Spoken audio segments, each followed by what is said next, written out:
Praise the Lord brothers and sisters. இந்த நாளுக்குரிய வசனத்தை பார்க்கலாம். இந்த வீடியோல கர்த்தரை ஆராதிக்கிறத பத்தி நம்ம பார்க்கலாம். அது ரொம்ப கிறிஸ்தவர்களுக்கு ஒரு அடிப்படையான ஒரு விஷயமா இருக்குது இல்லைங்களா? இப்போது ரோமர் 12:1 என்ன சொல்லுகிறது? அந்த வசனத்துல பவுல் அப்போஸ்தலன் சொல்லுகிறார், நம்ம கர்த்தருக்காக நம்மளுடைய சரீரங்களை ஜீவ பலியா ஒப்பு கொடுக்கணும். அது அதையே நான் எப்படின்னா தேவனுடைய இரக்கத்தை முன்னிட்டு தான் சொல்லுகிறேன். ஏன்னா அவர் பரிசுத்தர். அப்ப நம்ம சரீரத்துல அசுத்தம் இருக்கக்கூடாதுன்றதுக்காக அவருடைய இரக்கத்தை முன்னிட்டே நான் இதை உங்களுக்கு சொல்லுகிறேன். நம்மளுடைய சரீரங்களை ஒப்பு கொடுத்து நம்மளையே நம்ம அர்ப்பணிக்கிறது தான் புத்தி உள்ள ஆராதனை அப்படின்னு சொல்லுகிறார். புத்தி உள்ள ஆராதனை அப்படின்னும் போது அப்ப புத்தி இல்லாத ஆராதனை இருக்குது இல்லையா? இந்த நாட்கள்ல பாத்தீங்கன்னா இந்த பிரைஸ் அண்ட் வர்ஷிப் அப்படின்றது நீங்க எந்த மதத்திலையும் பார்க்க முடியாது. அது ஒரு கிறிஸ்தவ மதத்துல தான் பிரைஸ் அண்ட் வர்ஷிப் இருக்கணும், இருக்க முடியும், வேற எங்கேயும் இருக்க முடியாது. ஏனென்றால் தேவன் சொல்லுகிறார், என் மகிமையை வேறொருவருக்கும் விக்கிரகங்களுக்கும் கொடேன்னு சொல்றார். என் மகிமையை வேறொருவருக்கும் விக்கிரகங்களுக்கும் கொடேன். அப்போ மகிமையுள்ள தேவனை நம்ம துதிக்க வேண்டும் இல்லையா? மகிமையுள்ள தேவனை தானே நம்ம ஆராதிக்க வேண்டும். அவர்தான் மகிமைக்குரியவர், அவர் துதிக்கு பாத்துற. அதனால நம்ம ஒரு ஜெபம் அப்படின்னு சொல்லும் போது உடனே என்ன செய்வோம் தெரியுமா? உடனே இது தேவைகளை மட்டும் கர்த்தர்கிட்ட நம்ம கொடுக்கிறவங்களா இருப்போம். ஆனா ஆராதனை அப்படின்றது என்னன்னா அவருடைய வல்லமையை நினைச்சு நினைச்சு நினைச்சு அவரை துதிக்கிறது, வல்லமையோட துதிக்கிறது. சும்மா ஆவியோட உண்மையோட தொழுது கொள்ளுங்கள் அப்படின்னு ஆண்டவர் சொல்றார். நம்மளுடைய உதடின் கனி எப்படி ஸ்தோத்திர பலியா இருக்கணும் அப்படின்னு சொல்றாரு இல்லையா ஆண்டவர்? சிலர்லாம் 1000 ஸ்தோத்திர பலிகள் செலுத்துறாங்க. ஆனா அது எப்படி செலுத்தணும்னா ஒரு வாக்கியத்தையும் சொல்லிட்டு நிதானிச்சு அதை ஸ்தோத்தரிக்கணும் உள்ளத்துல இருந்து. அப்படி செஞ்சா அதுல ஒரு அர்த்தம் இருக்கும். சும்மா நம்ம படிச்சுக்கிட்டே அந்த ஸ்தோத்திர பலிகளை 1000 பண்ணிட்டேன் அப்படின்னு சொன்னாக்கா அதுல எதனா ஒரு அர்த்தம் இருக்குமா? அது புத்தி உள்ள ஆராதனையா இருக்குமா? புத்தியுள்ள ஆராதனையே இருக்காது. அதனாலதான் பவுல் அப்போஸ்தலன் சொல்றாரு, புத்தியுள்ள ஆராதனை எதுன்னு பாத்தீங்கன்னா நம்மளுடைய சரீரங்களை ஜீவ பலியா ஆண்டவருக்கு ஒப்பு கொடுக்கணும். நம்ம பலிபீடத்தின் மேல நம்ம சரீரத்தை வைக்கணும். அந்த சாலமோன் என்ன செஞ்சார்? 1000 தகன பலிகளை செலுத்தினார் இல்லையா? அந்த அடிப்படையில தான் அந்த காலங்கள் 1000 பலிகள் தான் சொல்றாங்க. ஆனா அவர் எப்படி செஞ்சிருப்பார் நான் பார்க்கும் பொழுது நான் சிந்திக்கிறேன், 1000 தகன பலிகள். தகன பலிகள் அப்படின்னு சொல்லும் போது பேர்ன்ட் ஆஃபரிங் இல்லையா? பேர்ன்ட் ஆஃபரிங், அதை எரிக்கிறது. ஒரு அனிமலையோ பேர்டையோ ஆண்டவருக்காக எரிக்கிறது. அது எரிக்கிறது எப்படின்ட்டு நீங்க பாத்தீங்கன்னா அந்த ரூல்ஸ் கொடுத்துருக்குறாங்க பாருங்க வேதத்துல. அப்ப அதை பார்க்கும் பொழுது அதை நம்ம பலிபீடத்தின் மேல வச்சு எரியும் பொழுது அது முற்றிலுமா அது எரியப்படணும், முற்றிலுமா சுட்டரிக்கப்படணும், இல்ல தகனிக்கப்பட வேண்டும், முற்றிலுமா சுட்டரிக்கப்படணும். அப்ப பாருங்க நீங்க அது குற்றமற்றதா பழுதற்றதா இருக்கணும். அங்க ஆண்டவருக்கு பலியிடுறது பழுதற்றதா இருக்கணும்.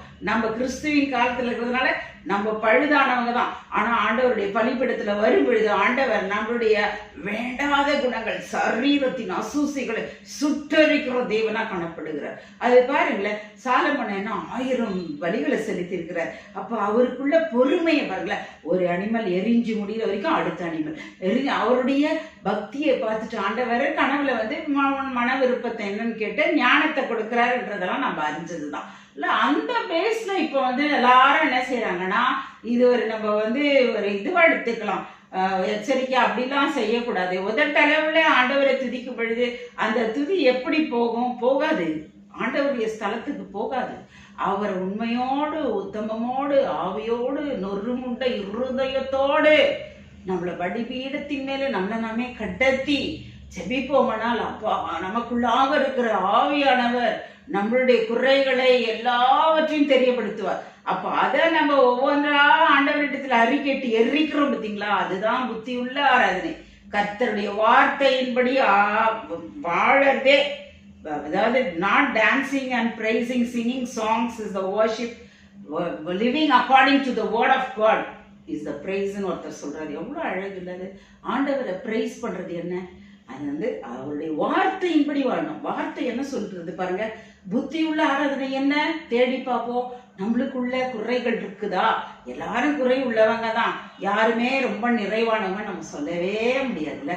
நான் பரிசுத்தமா இருக்கிறேன், அதனால நான் ஸ்ட்ரெயிட்டாவே ஆண்டவருடைய சமூகத்துக்கு போவேன். இல்ல, நம்ம எத்தனை முறை வேதத்தை ஆராய்ந்து அறிந்து நம்முடைய வழிகளை விட்டுட்டா கூட, பொல்லாத வழிகள்ல இருந்து திருந்தினா கூட, ஒரு முறை ஆண்டவருடைய சமூகத்துக்கு வரும் பொழுதும் நம்மள நாமே தாழ்த்தி தாழ்த்தி தாழ்த்தி ஒப்பு கொடுத்து பலிபீடத்தின் மேலே, ஆண்டவரே உனக்கு பிரியமில்லாத குணங்கள் என்னிடத்துல இருந்தா எரிச்சு போட்டுருங்கப்பா, ஜீவ பலியா என்ன நானே ஒப்பு கொடுக்கிறேன் உங்களுக்கு.